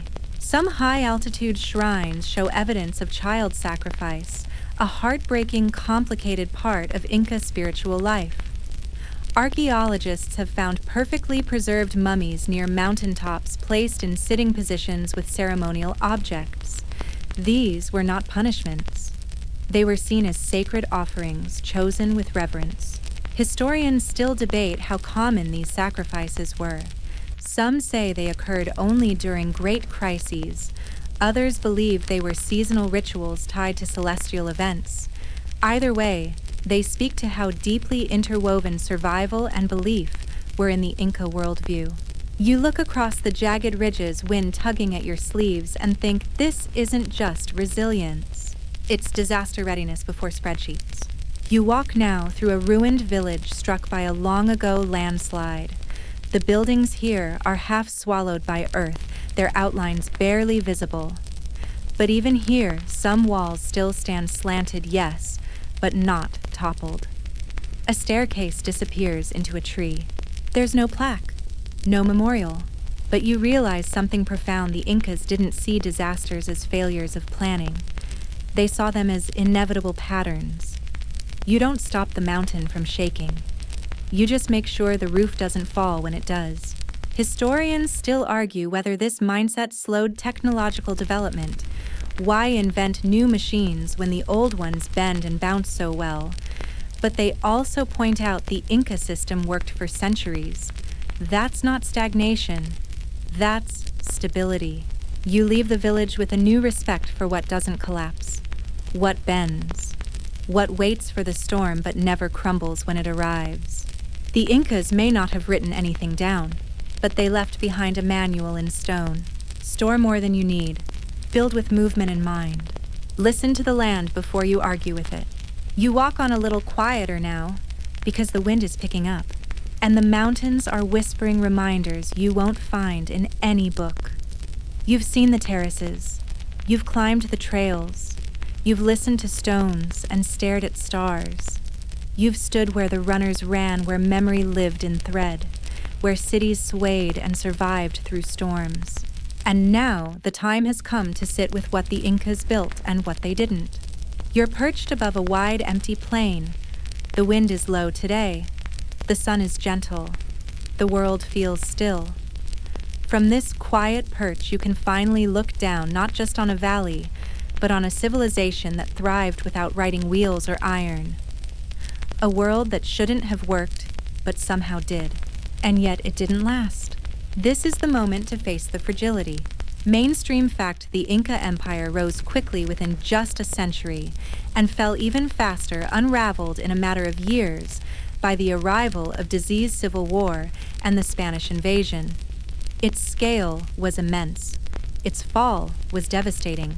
You look out across the plain and see it not just as terrain, but as infrastructure. Roads ran here. Llamas crossed here. Chasqui carried urgent messages from that ridge down into those trees and on to somewhere far beyond. Now nothing moves. You begin to understand that the same systems that made the empire powerful: oral memory, human labor, centralized knowledge, were also its greatest vulnerability. Because when the Quipucamayaks died, the data disappeared. When the Chasqui were hunted or conscripted, the highways went mute. When the festivals were banned, the calendar scattered. Here's a quirky, painful tidbit. The Spanish didn't even realize how sophisticated the Inca system was at first. They looked for scripts and parchments. When they found none, they assumed there was no intelligence behind the walls. They didn't see a civilization built in muscle and memory. They saw emptiness, and so the destruction began. Historians still debate whether some Quipus held historical narratives, epic poems, or royal chronicles that we'll never recover. Some think the burning of those cords was not just accidental but strategic, a way to erase an empire's identity faster than swords or smallpox ever could. You picture it: bundles of colorful strings tossed into a fire, each knot representing a tax report, a birth, a death, a planting season, a marriage, gone in minutes. No backups. And yet, so much remains. You walk through a ruined village.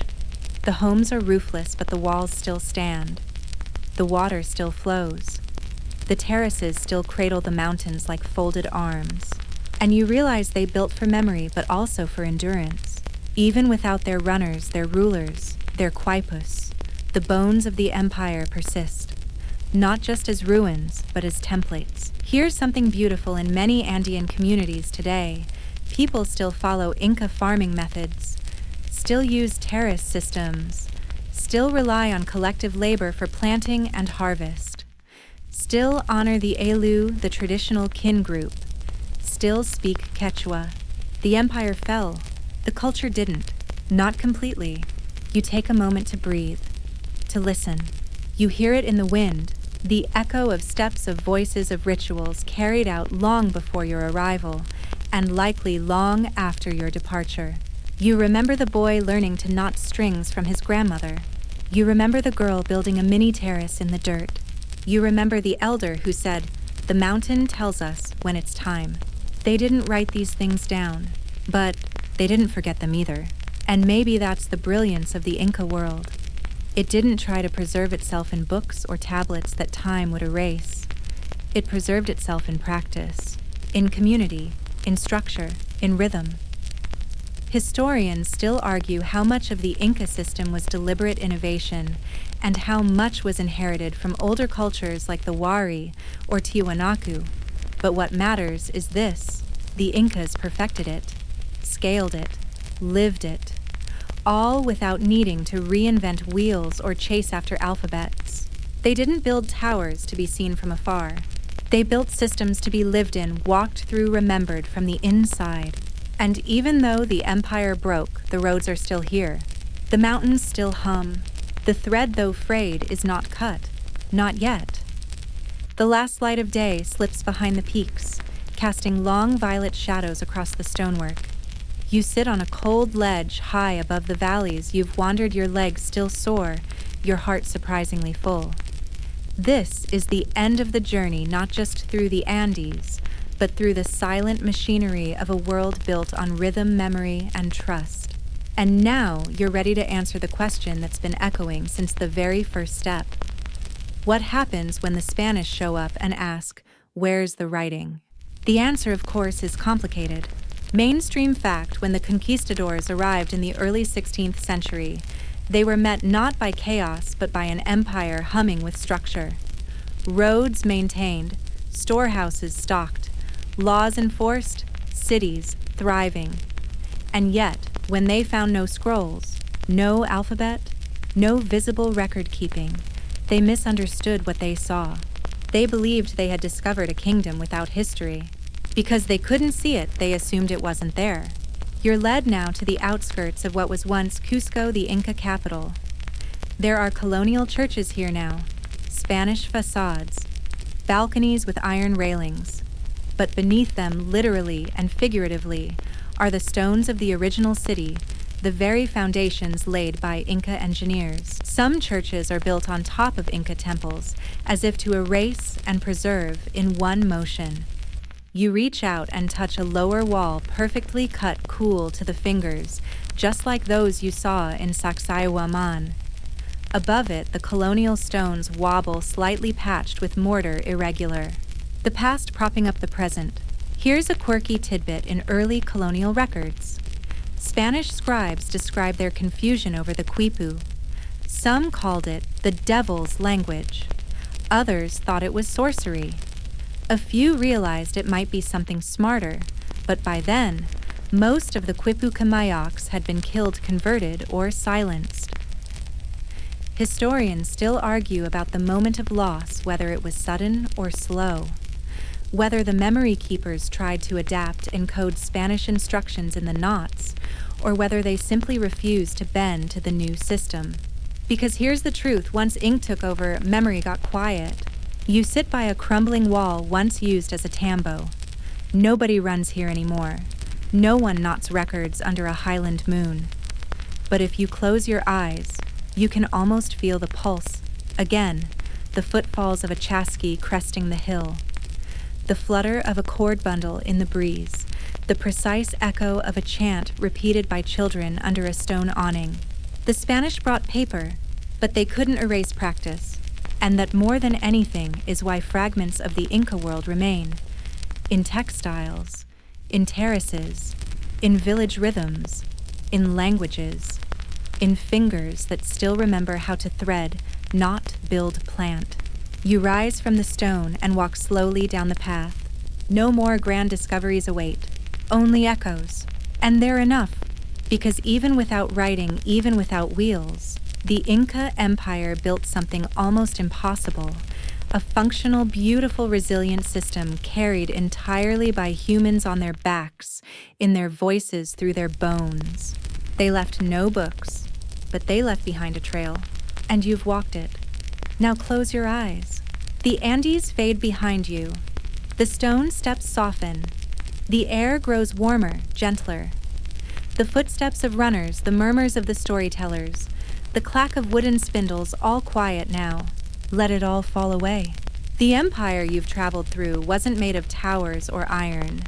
It was made of threads, footsteps, and the careful balancing of belief and practicality. It was fragile, but also brilliant. And its story doesn't end with collapse. It lingers carried in the soil, in the laughter of children learning to tie their first knot in terraces that still hold the mountain in place one harvest at a time. You might not remember every name. You don't need to.